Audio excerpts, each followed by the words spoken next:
The space shuttle moved slowly through the dark space toward the giant alien station. Commander Jake Morrison looked out the window at the massive structure floating in front of them. It was bigger than any building he had ever seen on Earth. Strange lights blinked along its metal walls, and weird shapes stuck out from every side. "There it is," said Dr. Lisa Carter from her seat behind him. "Nexus Prime, the most important research station in the galaxy." Jake nodded, but did not take his eyes off the station. Next to him, Alex Bennett was busy checking the radio equipment. One more time, all three humans wore their best uniforms. This was the most important day in human history. At Jake's feet, a small golden dog wagged his tail and looked around with bright, curious eyes. The dog's name was Buddy, and he had been Jake's companion for 5 years. Buddy had been on many missions with Jake, but this was different. This time, they were meeting aliens for the first time. "Control to human shuttle," came a voice through the radio. The voice sounded strange, like it came from a mouth full of rocks. "You are cleared to dock at Bay 7. Follow the blue lights." Alex pressed a button. "Thank you, Control." Human shuttle following blue lights now. The shuttle moved toward a large opening in the station side. Blue lights showed them the way, just like the alien had said. As they got closer, Jake could see other ships docked at the station. Some looked like metal fish, others like giant insects made of steel. None of them looked anything like human ships. "Remember," Jake said to his team, "we are here to make friends. Earth needs these aliens to like us. We want to join their big group of planets. The Galactic Alliance," Lisa sighed. "If they accept us, humans will learn about space travel, new medicines, and technologies we never dreamed of." "And if they don't?" Alex asked. Jake looked down at Buddy, who was still wagging his tail. "Then we go home and try again later." The shuttle landed with a soft bump. Through the thick glass window, Jake could see the docking bay. It was enormous, big enough to hold 100 human ships. Strange aliens walked around, doing their work. Some had long tails and scales like lizards. Others looked like giant bugs walking on 2 legs. "Here we go," Jake said. He picked up Buddy and held him in his arms. The dog licked his face once, then looked around at everything with interest. The 3 humans walked to the shuttle door. Alex pressed a button, and the door opened with a hiss. The air from the station flowed in. It smelled different from Earth. Air, but it was safe to breathe. Jake stepped out first, still carrying Buddy. Lisa and Alex followed close behind. The floor of the docking bay was made of some kind of smooth metal that felt strange under their boots. A group of aliens was waiting for them. The leader was tall and covered in dark green scales. He had yellow eyes and a mouth full of sharp teeth. When he spoke, his voice was the same rocky voice they had heard on the radio. "I am High Administrator Zexthel," the alien said. "Welcome to Nexus Prime, humans." Jake put Buddy down, but kept hold of his leash. The dog sat quietly next to Jake's leg, like he had been trained to do. "Thank you for having us, High Administrator. I am Commander Jake Morrison. This is Dr. Lisa Carter. And Alex Bennett." Zexthel looked at the 3 humans with his yellow eyes. Then his gaze moved down to Buddy. The alien's head tilted to one side, like he was confused. "What is that small creature?" Zexthel asked. "This is Buddy," Jake said with a smile. "He's my dog, my companion." Behind Zexthel, the other aliens began to make strange noises. Jake realized they were laughing. One of the bug-like aliens stepped forward. This one had 4 arms and big black eyes that looked like mirrors. "I am Dr. Clickstar," the bug alien said. His voice was high and buzzing, like a machine. "Did you say that creature is your companion, like a partner?" "Yes," Jake said. "Buddy goes everywhere with me." He's been my friend for 5 years. Dr. Clickstar made more buzzing sounds, which Jake now knew was laughter. Fascinating. The humans bring pets to important meetings. It is like bringing a decorative rock or a pretty flower. The other aliens laughed harder. Some of them pointed at Buddy with their various arms, claws, and tentacles. Buddy just sat there, looking up at Jake with trust in his brown eyes. On my world, Dr. Clickstar continued, we use non-thinking creatures for food or work. We do not pretend they are our friends. This shows that humans are still very primitive. Zexthul held up one clawed hand, and the other aliens stopped laughing. Dr. Clickstar speaks the truth, but we must be polite to our new guests. Commander Morrison, your ... pet cannot stay in the important areas of the station. It must be kept in a cage or sent back to your ship. Jake felt his face get hot with anger, but he kept his voice calm. Buddy is not just a pet. He is my partner. Where I go, he goes. Impossible, Zexthul said. This station has important research happening. We cannot have wild animals running around. Buddy is not wild, Jake said. He is trained and well-behaved. He has been on many dangerous missions with me. He has saved my life more than once. The aliens looked at each other and made more laughing sounds. Dr. Clickstar shook his big bug head. The human thinks his food animal is a soldier. This is very amusing. Jake knelt down and petted Buddy's soft fur. The dog looked up at him with complete trust and love. Jake had made a promise to Buddy long ago that they would always be together. He was not going to break that promise now, not even for all the aliens in the galaxy. Buddy stays with me, Jake said as he stood up. If that's a problem, then we can go back to our ship right now. The aliens stopped laughing. Zexthul's yellow eyes narrowed. You would risk this historic meeting for a small animal? Yes, Jake said without hesitation. I would. There was a long silence. Finally, Zexthul made a sound like a sigh. Very well. Your pet may stay, but you will be responsible for any damage it causes. You will also be given quarters in the lowest section of the station, far from important work. That's fine with U.S., Jake said, as the aliens led them through the station's corridors. Jake heard them whispering and laughing about the primitive humans and their toy animal. Lisa walked close to Jake and whispered, Are you sure about this? We're here to make friends, not enemies. Jake looked down at Buddy, who was walking beside him with his tail wagging, completely unaware that the aliens thought he was stupid. Some things are more important than making friends with people who don't understand loyalty. Little did Jake know that this decision would soon save not just the station, but possibly the entire galaxy. 3 days had passed since the humans arrived at Nexus Prime. Jake, Lisa, and Alex had been given a small room in the deepest part of the station.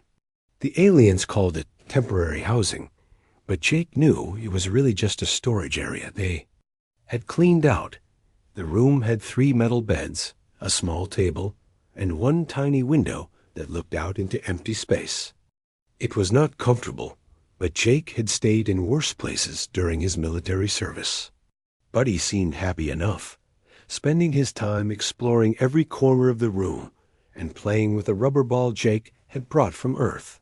Each day, the humans tried to make friends with the alien scientists. Each day, the aliens found new ways to show that they thought humans were stupid. Dr. Clickstar would ask Lisa simple questions about Earth biology, then act surprised when she knew the answers. The lizard-like Vorthik would give Alex broken equipment to fix, expecting him to fail. And everywhere they went, aliens would point at Buddy and make their laughing sounds. Look at the human's pet, they would say. It does nothing but eat and sleep and follow them around. Jake tried not to let it bother him, but it was hard. Buddy was smart and loyal and brave. These aliens just could not see it. On the 3rd night, Jake was woken up by a loud sound. Red lights were flashing on and off in their room, and a voice was speaking in the alien language over the station's speakers. "What's happening?"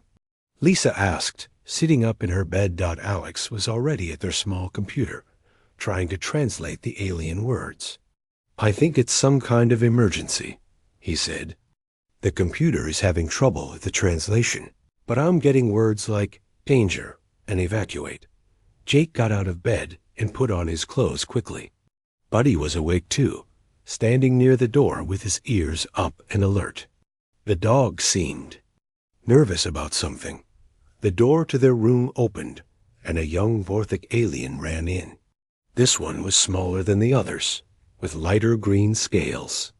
Jake remembered his name was Zekalon, and he worked as a messenger. Humans must come quickly. Zekalon said in broken human language, "Big meeting. High Administrator wants all species there." The humans followed Zekalon through the corridors of the station. Jake brought Buddy on his leash, even though he could see other aliens giving them angry looks. The corridors were full of running aliens, all heading in the same direction. They entered a large room Jake had never seen before. It was like a theater, with rows of seats facing a big screen. Hundreds of aliens were there, all talking loudly in their different languages. The noise was incredible. High Administrator Zexthil stood at the front of the room near the big screen. He held up his clawed hands, and slowly the room became quiet. "Citizens of Nexus Prime," Zexthil said in his rocky voice, "we have detected something in deep space, something that has not been seen for over 200 years. The big screen came to life, showing a view of space filled with stars. At first, Jake could not see anything unusual. Then Alex pointed at the screen. "There," Alex said. "In the center. It's moving." Jake looked closer. There was something there, something huge. It looked almost like a planet, but planets did not move through space that fast. As they watched, the thing got bigger on the screen. "A biotitan," Zexthil said, and the room became completely silent. Classification: Harvester Prime. Distance: approximately 50 million kilometers and closing. Jake had never heard of a biotitan before, but from the way the aliens were acting, it was something very bad. Some of the aliens were making scared noises. Others were already heading for the doors. Dr. Clickstar stood up from his seat. "High Administrator, are you certain it is a biotitan?" "The last confirmed sighting was over 2 centuries ago." "Our sensors are certain," Zexthil replied. "It matches all known biotitan signatures. Size: approximately 12,000 kilometers in diameter. It appears to be organic, not mechanical." Lisa grabbed Jake's arm. 12,000 kilometers? She whispered. "That's almost as big as Earth." On the screen, the thing was getting closer. Jake could now see that it was not solid like a planet. It looked more like a giant jellyfish made of dark meat and bone. Long tentacles reached out from its body in all directions, some of them thousands of kilometers long. "What does it want?" asked a small, furry alien from somewhere in the crowd. Ze Xthul's yellow eyes looked very tired. "Biotitans consume everything in their path. Planets, space stations, entire solar systems. They eat all organic matter to grow larger and stronger." The room erupted in panic. Aliens were shouting in their different languages, pushing toward the exits. Some were crying. Others were already talking about escape ships. "Silence," Zexthil roared. "We must remain calm. All ships are to begin immediate evacuation procedures. Priority will be given to essential personnel and important research data." Jake looked around the room at all the terrified aliens. Then he looked down at Buddy. The dog was sitting quietly beside him, but something was different. Buddy's ears were pointed straight up, and he was staring at the screen with an intensity Jake had never seen before. "What is it, boy?" Jake whispered, Kneeling down beside his dog, Buddy made a soft whining sound and pawed at Jake's leg. The dog's whole body was tense, like he was ready to run or fight. "The evacuation will take at least 18 hours, Doctor," Clickstar was saying. "How long until the Bio-Titan arrives?" Zexthal looked at his instruments. "At current speed, approximately 16 hours. More panic in the room. Jake heard someone shout, "We're all going to die." "There must be something we can do," Lisa said, standing up. "Some kind of weapon or defense?" A large Vorthik with red scales stepped forward. Jake recognized him as War Captain Vexmore, the station's military leader. "Bio-Titans have never been successfully destroyed," he said. "The largest fleet in Galactic history attacked 150 years ago. 300 ships, the most advanced weapons we had. The Bio-Titan consumed them all." Jake felt cold inside. If aliens with their advanced technology could not stop this thing, what hope did anyone have? But as he looked down at Buddy, he noticed something strange. The dog was not scared like everyone else in the room. He was focused, alert, like he was tracking something that no one else could sense. "Lisa," Jake said quietly, "take a look at Buddy." The doctor knelt down beside the dog and studied him carefully. Her eyes widened. His pupils are dilated. His breathing is rapid but controlled. "Jake, he's acting like he does when he's tracking something." "Tracking what?" "I don't know. But whatever it is, he can sense it, and we can't." On the screen, the Bio-Titan was getting closer. Jake could now see details on its surface. It looked like it was covered in millions of mouths, all opening and closing. Smaller creatures seemed to be crawling all over it. Sextul was giving orders for the evacuation when alarms started blaring throughout the station. New red lights began flashing, different from the emergency lights they had seen before. "What now?" War Captain Vexmore demanded. A young alien ran up to Zexthil and whispered something in his ear. The High Administrator's face, already worried, became even more grim. "The Bio-Titan has changed course," Zexthil announced. "It is now moving directly toward our station. Arrival time, 8 hours. The panic in the room became total chaos. Aliens were running in all directions, screaming in their various languages. Some were fainting. Others were fighting to get to the doors first. But Jake was not watching the chaos. He was watching Buddy. The dog had stood up and was pulling toward the door, like he wanted to go somewhere specific. "He knows something," Jake said to Lisa, and Alex. "I don't know how, but Buddy knows something about that thing." Lisa looked skeptical. "Jake, he's just scared like everyone else." "No," Jake said firmly. "You know, Buddy. When he's scared, he tries to hide behind me. When he's tracking something, he acts exactly like this." Alex was looking at the screen, where the Bio-Titan was now clearly visible as a massive, moving mountain of flesh and tentacles. What could a dog from Earth possibly know about an alien creature like that? Jake did not have an answer, but he trusted Buddy more than he trusted the alien's technology.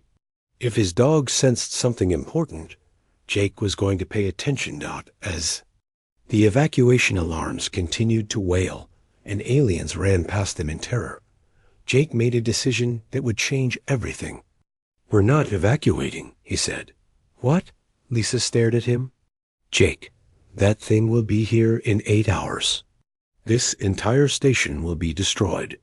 "Maybe," Jake said, looking down at Buddy, who was still pulling toward the door. "But Buddy disagrees. And I've learned to trust his instincts." The 3 humans and 1 small dog stood in the emptying room, watching as the most dangerous creature in the galaxy moved steadily toward them. None of them knew that Buddy had already detected the key to defeating it. The next few hours were the longest of Jake's life. Most of the aliens had evacuated the station, but some remained behind to try desperate last-minute defenses. War Captain Exmoor had refused to abandon his post, and about 50 alien soldiers stayed with him. Jake, Lisa, and Alex had been ordered to evacuate 3 times, but Jake kept refusing. "We stay with the station," he told every alien who tried to force them onto escape ships. "Buddy knows something important." The aliens thought he was crazy. Even Lisa and Alex were starting to doubt him. But Buddy's behavior was getting stranger. By the hour, the dog had stopped eating and drinking. He spent all his time pacing back and forth in their small room, whining softly and pawing at the door. Every few minutes, he would stop and stare at the walls, like he was listening to something no one else could hear. "Jake," Lisa said gently, "maybe Buddy is just sick from the stress. Dogs can get very upset when their environment changes suddenly." "No," Jake said firmly. "I know my dog. This is different." On the main screen in the command center, they could watch the Biotitan getting closer. It was now so large, it filled half the screen. Jake could see that it was not just one creature, but millions of smaller organisms working together. The surface writhed and moved like it was alive, which of course it was. War Captain Exmoor had deployed every weapon the station had. Plasma cannons fired continuously at the approaching monster. Quantum missiles exploded against its surface. Energy beams that could cut through solid metal hit it directly. Nothing worked. The Biotitan's surface would absorb the energy or heal from any damage within seconds. It was like trying to hurt an ocean by throwing rocks at it. "All weapons are useless," Exmoor reported to High Administrator Zex Thill, who had stayed behind against all advice. "The creature's adaptive bioarmor repairs itself faster than we can damage it." Jake was watching the battle from the command center when Buddy suddenly stood up and walked to the door. The dog looked back at Jake once, then scratched at the metal door with his paws. "He wants to go somewhere," Jake said. "Where could he possibly want to go at a time like this?" Alex asked. Jake opened the door, and Buddy immediately ran out into the corridor. Jake had no choice but to follow, with Lisa and Alex close behind. The dog moved through the station's corridors with purpose, like he knew exactly where he was going. He ignored the alarms, the flashing lights, and the few remaining aliens they passed.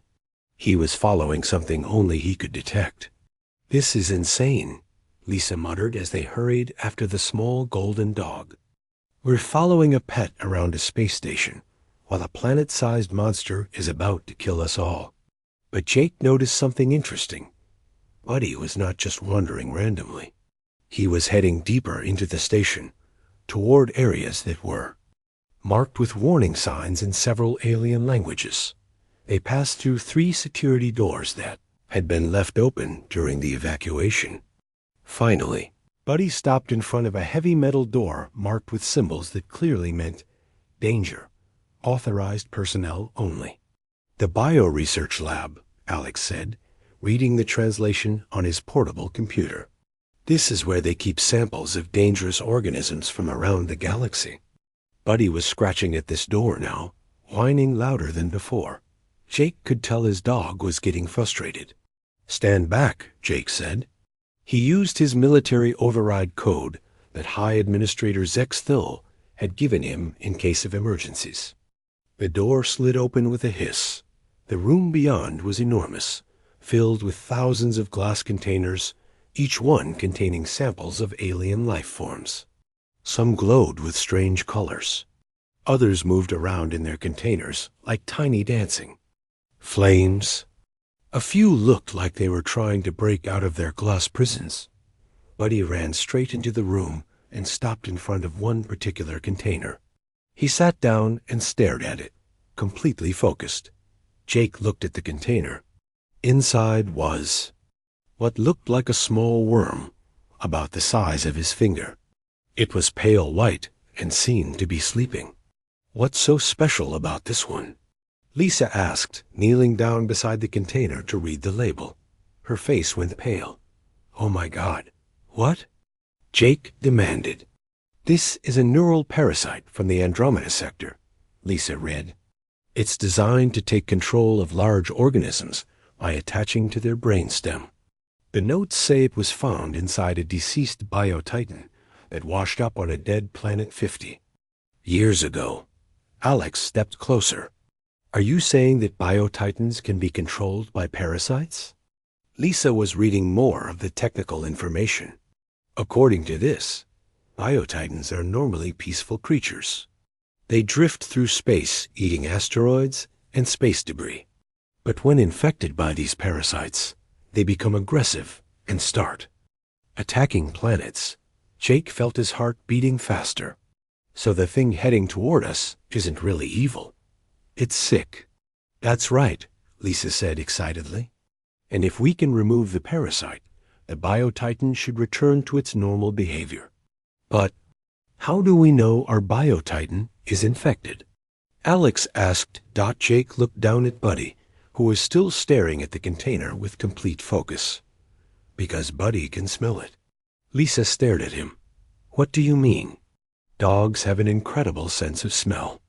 They can detect diseases in humans before doctors can find them with machines. They can smell cancer, diabetes, even seizures before they happen. If there's a parasite controlling that biotitan, Buddy can smell the chemicals it produces." "From 50 million kilometers away?" Alex sounded doubtful. "The parasites probably release pheromones to communicate with each other," Lisa said, her scientific mind working quickly. "If Buddy can detect those pheromones, then yes, he could sense an infected biotitan from a great distance." Jake knelt down beside his dog and petted his soft fur. "Good boy, Buddy. You found the answer, didn't you?" Buddy wagged his tail once, but his attention remained fixed on the container. "So we know what's wrong with the biotitan," Alex said. "But how do we fix it?" "We can't exactly give it medicine." Lisa was studying the research notes more carefully. "Actually, we might be able to. The parasite has a weakness. It can be killed by a specific type of bioagent, but the agent has to be delivered directly to the parasite." "Which is where?" Jake asked. "Inside the biotitan's main neural cluster. Basically, its brain." The three humans looked at each other. The biotitan was the size of a small planet. Getting inside it would be impossible, and even if they could, finding its brain would be like looking for a specific grain of sand in a desert. "It's hopeless," Alex said. "Even if we could make this bioagent, we'd never be able to deliver it." But Jake was thinking about something else. He was thinking about all the times Buddy had helped him during dangerous missions. The dog had found hidden enemies, detected explosives, and warned him about danger more times than he could count. "Buddy," Jake said quietly, "if we got close to that thing, could you find its brain?" The dog looked up at him with those trusting brown eyes and wagged his tail. Lisa grabbed Jake's arm. "You can't be serious. You want to take a dog inside a biotitan?" "Why not?" Jake said. "The aliens' fancy sensors can't find the neural cluster. Their advanced weapons can't hurt the creature. Maybe it's time to try something simple." "Simple?"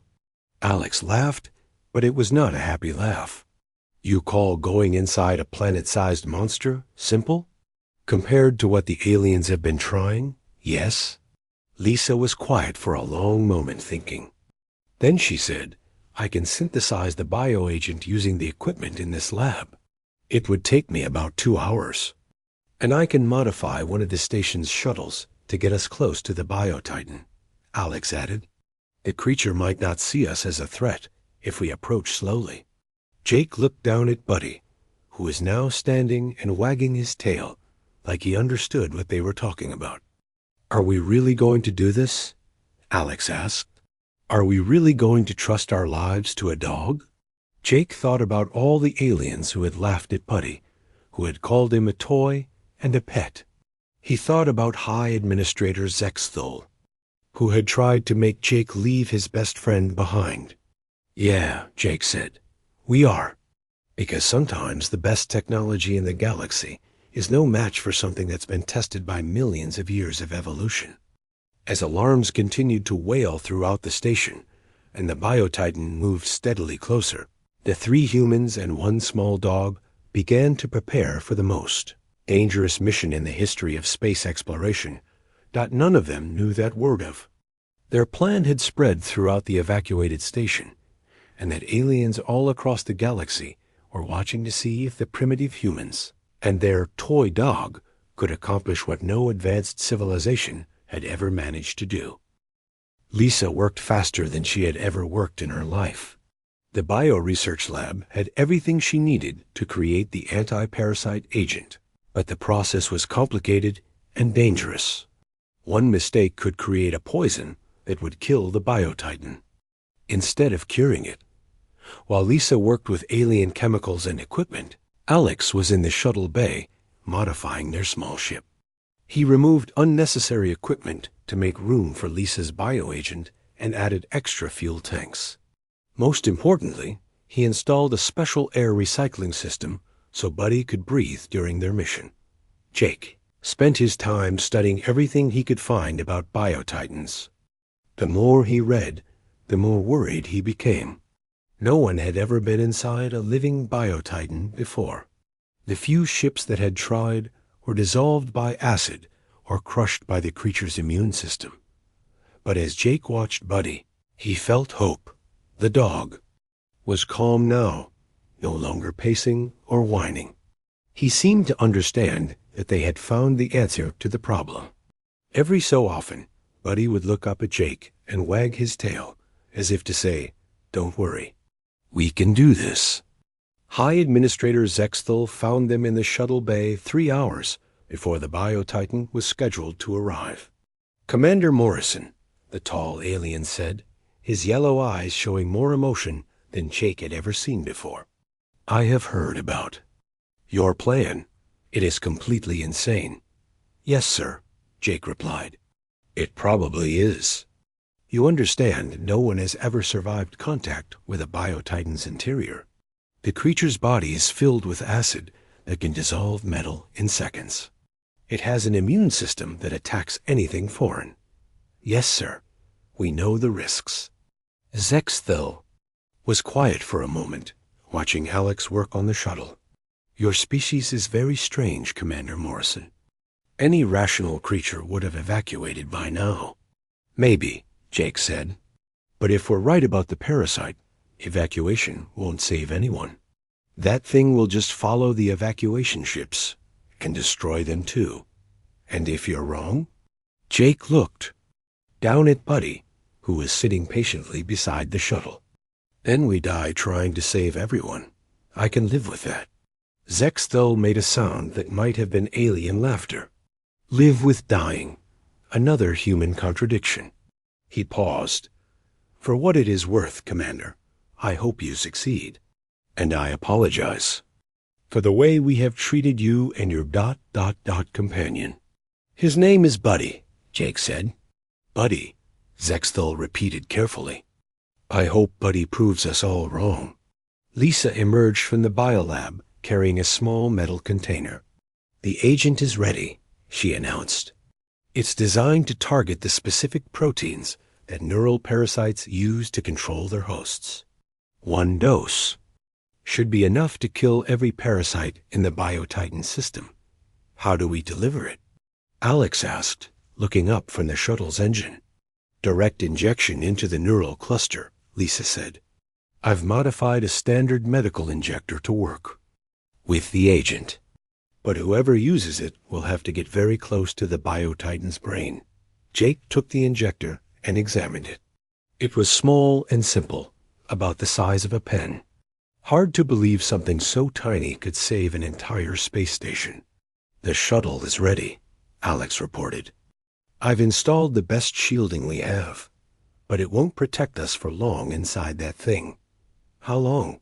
Jake asked. "Maybe 20 minutes before the acid eats through the hull.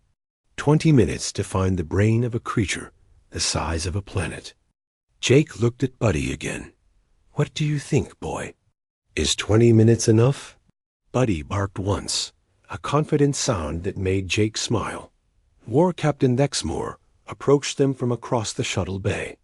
The large alien's red scales were darker than usual, which Jake had learned meant he was worried. "Human warriors," Dexmore said formally. "I salute your courage. If you succeed, songs will be sung about this day across 1,000 worlds. And if we fail," Alex asked, "then we will all die together, and that is also honorable." Jake shook. The alien warrior's clawed hand. "Take care of the station, Captain. We'll be back soon." "I will be waiting," Dexmore promised. The three humans and Buddy climbed into their small shuttle. Jake took the pilot's seat, with Lisa beside him, and Alex at the engineering station. Buddy sat in a special seat Alex had built for him, complete with a safety harness and his own air supply. "Nexus Prime Control to human shuttle," came Zextil's voice over the radio. "You are cleared for launch. Good luck, Commander Morrison." "Thank you, Control. See you soon." The shuttle bay doors opened, and Jake flew their small ship out into space. Ahead of them, the Biotitan filled half the view screen. It was so large that Jake could not see its edges. The surface writhed and moved like a living ocean of flesh and bone. "It's beautiful in a horrible way," Lisa whispered. She was right. The Biotitan glowed with its own light, and colors flowed across its surface like aurora. Long tentacles reached out in all directions, some of them longer than the distance from Earth to its moon. "I'm picking up massive electromagnetic activity," Alex reported. "This thing is definitely alive and very active." Jake flew the shuttle closer, moving slowly to avoid attracting attention. As they approached, he could see that the Biotitan's surface was not smooth. It was covered with mountains and valleys, all made of living tissue. Strange structures that might have been organs pulsed with light deep beneath the surface. "Where do we go in?" Lisa asked. Jake looked at Buddy. The dog was staring out the front window, his ears pointed forward, and his body tense with concentration. "Buddy knows," Jake said. "Don't you, boy?" The dog made a soft whining sound and pawed at the left side of the shuttle. Jake turned the ship in that direction. After flying for 10 minutes, they found what Buddy was looking for, a large opening in the Biotitan's surface that looked like a mouth or breathing hole. It was easily large enough for their shuttle. "Are we really going in there?" Alex asked, his voice tight with fear. "We're really going in there," Jake confirmed. He flew the shuttle into the opening. Immediately, they were surrounded by living walls that glowed with soft bioluminescence. The passage was like a tunnel, leading deeper into the creature's body. "The air is breathable," Lisa reported, checking her instruments. "High oxygen content, warm temperature. It's actually more comfortable in here than on the station." "The walls are secreting some kind of lubricant," Alex added. "It's making the passage smooth for us." Jake realized something incredible. It's not trying to hurt us. The Biotitan thinks we're something that belongs inside it. They flew deeper into the creature's body, following passages that branched and merged like blood vessels. Every few minutes, Jake would look at Buddy for guidance, and the dog would indicate which direction to go. The return to Nexus Prime was unlike anything Jake had ever experienced.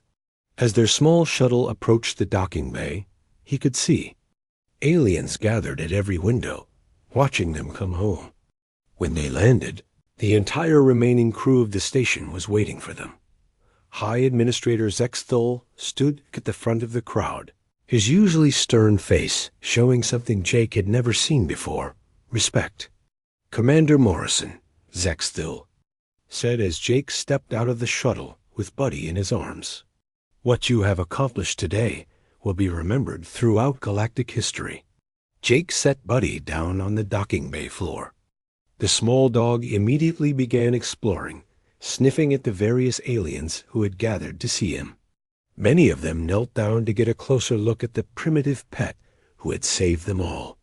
"I couldn't have done it without my team," Jake said. Lisa created the cure, Alex modified our shuttle, and Buddy, ... He looked down at his dog, who was now being petted by a group of young alien technicians. Buddy showed us the way. War Captain Nix Moore stepped forward, his red scales bright with excitement. In my culture, we have a saying, the smallest warrior often strikes the deepest blow. Today, your small companion has proven this wisdom true. Dr. Clickstar approached more slowly. The insect-like alien who had mocked Buddy just days before now looked embarrassed. Commander Morrison, I owe you and your companion an apology. I was wrong to dismiss the value of your partnership. We all were, Zexthel admitted. We assumed that advanced technology was always superior to natural evolution. Today, we learned that sometimes the oldest solutions are the best ones. Over the next few hours, Jake, Lisa, and Alex were interviewed by representatives from dozens of alien species. Everyone wanted to know how they had succeeded where the galaxy's greatest scientists and warriors had failed. It wasn't really complicated, Lisa explained to a group of alien biologists. We just paid attention to what Buddy was telling us. Dogs have been partners with humans for thousands of years. They've evolved to detect things we can't, and we've evolved to trust their instincts. But how did you know the Biotitan was infected by parasites? Asked a Zalari scientist. We didn't. Jake admitted. Buddy knew. We just followed his lead. The alien scientists looked at each other in amazement. The idea of following an animal's instincts instead of relying on instruments was completely foreign to them. But the biggest surprise came 3 days later, when evacuation ships began returning to Nexus Prime, as aliens from dozens of different species came back to the station. Many of them brought their own companion animals. An elderly Vorthic named Selmar was the first. He carried a small, furry creature that looked like a cross between a cat and a bird. This is Whisker, he told Jake. I have had him for 20 years, but I always thought he was just a pet. Today, I watched him react to the Biotitan the same way your buddy did. Soon, Jake was meeting companion animals from across the galaxy. There was Zap, a lizard-like creature who belonged to a Zalari engineer. There was Glow, a floating jellyfish thing that followed a gaseous alien everywhere. There was even Tank, a small but fierce predator that had bonded with one of the station's security guards. It appears, Dr. Clickstar observed, that the development of interspecies companionship is not unique to humans. Many species have formed these bonds, but we dismiss them as primitive behavior. Not primitive, Jake corrected. Advanced. It takes a highly evolved species to recognize the value of working with other life forms instead of just dominating them. 2 weeks after the Biotitan incident, a special ceremony was held in Nexus Prime's main auditorium. Representatives from hundreds of worlds attended, either in person or through holographic projection. High Administrator Zexthul stood at the podium, wearing his most formal robes. Citizens of the Galactic Alliance, he began. We are here today to honor 4 individuals who saved not just this station, but potentially countless worlds from destruction. Jake, Lisa, and Alex sat in the front row, wearing their best uniforms.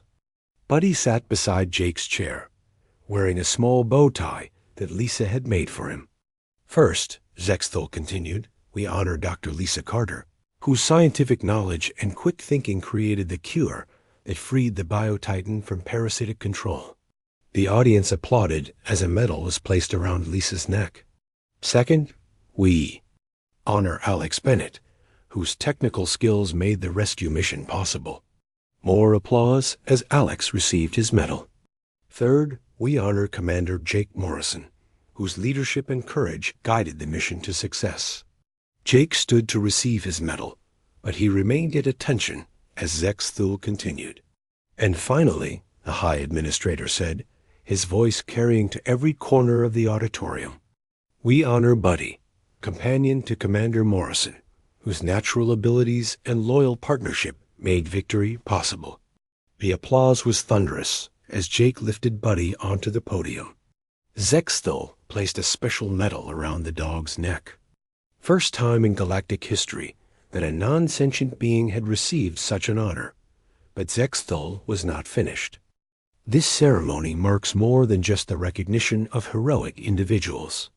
Today, the Galactic Council officially establishes the Companion Protocol, acknowledging that partnership with other species is not a sign of weakness, but of wisdom.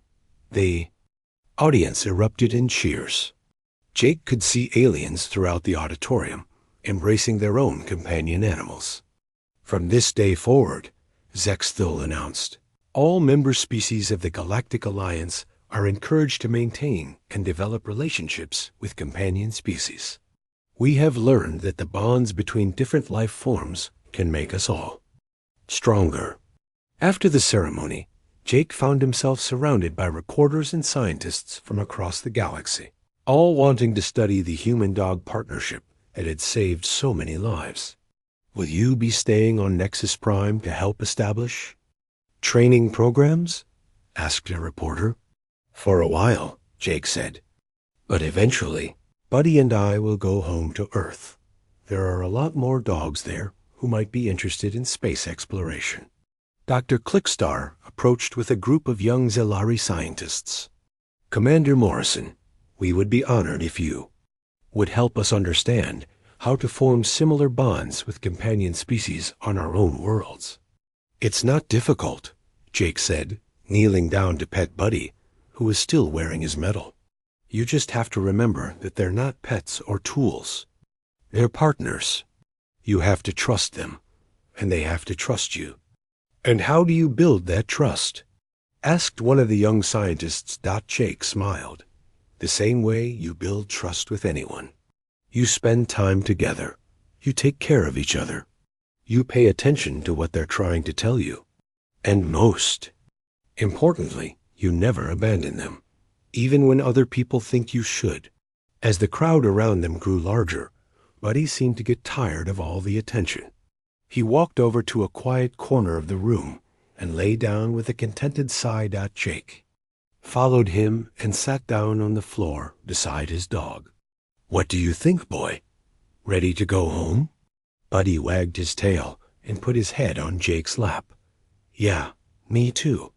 But first, we've got some work to do here. Apparently, the galaxy needs to learn about fetch.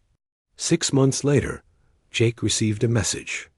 From Earth, it was from the President of the United States, asking if he would be interested in leading a new program, the Interstellar Companion Corps. The idea, the President explained over the video link, is to train human-animal teams for space exploration and diplomacy. The other species want to learn from us, and we want to learn from them. Jake looked down at Buddy, who was sleeping peacefully beside his chair. The dog's medal lay on the table nearby, catching the light from Nexus Prime's artificial suns. What do you say, Buddy? Want to help train the next generation of space explorers? Buddy opened one eye, looked at Jake, and wagged his tail once. Then he went back to sleep. Jake laughed. I'll take that as a yes. As he began writing his acceptance letter, Jake thought about how much had changed since that first day on Nexus Prime. The aliens who had once laughed at his toy dog now sought advice on forming their own interspecies partnerships. The galaxy that had seen companion animals as a sign of primitive thinking now recognized them as the key to true cooperation. But the biggest change was in Jake himself. He had always known that Buddy was special, but now he understood why. The bond between humans and their animal companions wasn't just about friendship or loyalty. It was about evolution itself, about two species choosing to grow stronger together instead of competing against each other. In a universe full of advanced technology and incredible discoveries, sometimes the most important breakthroughs came from the oldest partnerships of all. Jake finished his letter and looked out the window at the stars. Somewhere out there were worlds full of creatures waiting to meet their human partners. And somewhere else were humans waiting to discover that their best friends might be the key to exploring the galaxy. "Come on, buddy," Jake said, standing up and stretching. "We've got work to do." The small golden dog got up, shook himself, and trotted toward the door, his tail wagging. Ready for whatever adventure came next. After all, they were a pack. And packs stick together, no matter how big the universe gets. "How does he know where the brain is?" Lisa asked in amazement. "Scent trails," Jake explained. "The parasite probably leaves chemical markers throughout the creature's body. Buddy is following them like a road map." After 15 minutes of flying through the Biotitan's interior, they reached their destination. The passage opened into an enormous chamber, easily the size of a football stadium. In the center of the chamber was a structure that pulsed with bright light. "The neural cluster," Lisa breathed. "The Biotitan's brain." But as Jake flew closer, he could see something else. The brain was covered with thousands of small white worms, each one about the size of the parasite they had seen in the lab. "The parasites," Alex said grimly. "There are so many of them." Jake landed the shuttle on a flat area near the brain. The surface felt spongy but solid, like landing on a giant mattress. "This is it," Jake said, picking up the injector Lessa had prepared. One shot right into the brain tissue where the parasites are thickest. "I'm coming with you," Lisa said. "Me too," Alex added. Jake looked at his two friends, then down at Buddy, who was wagging his tail and looking eager to explore. "All right," Jake said, "but we stay together. No one goes anywhere alone." They put on their protective suits and opened the shuttle's airlock. The chamber was warm and humid, and the air had a strange, sweet smell. Buddy immediately put his nose to the ground and started sniffing around. The neural cluster was even more impressive up close. It was made of some kind of translucent material that showed complex patterns of light moving through it like electricity. The parasites covering its surface were clearly visible, and Jake could see they were connected to the brain by thin threads. "They're tapping directly into the neural pathways," Lisa observed. "No wonder they can control the Biotitan's behavior." Jake approached the brain with the injector in his hand. But as he got closer, something unexpected happened. The parasites began to move, turning toward him like they sensed his presence. "Jake," Alex called out in warning. "I think they know we're here." The parasites began to detach from the brain, moving toward the four intruders. They were fast, much faster than worms should be able to move. "Run!" Jake shouted, but before anyone could move, Buddy did something that surprised everyone. The small golden dog ran directly toward the approaching parasites and began barking at them. It was not a scared bark or an angry bark. It was the same bark he used when playing with other dogs on Earth. The parasites stopped moving. They seemed confused by Buddy's behavior. "What is he doing?" Lisa asked. Jake suddenly understood. "He's not threatening them. He's communicating with them." Buddy continued to bark and wag his tail, moving in a playful circle around the confused parasites. The worms began to follow him, drawn by his non-threatening behavior. "No!" Jake shouted.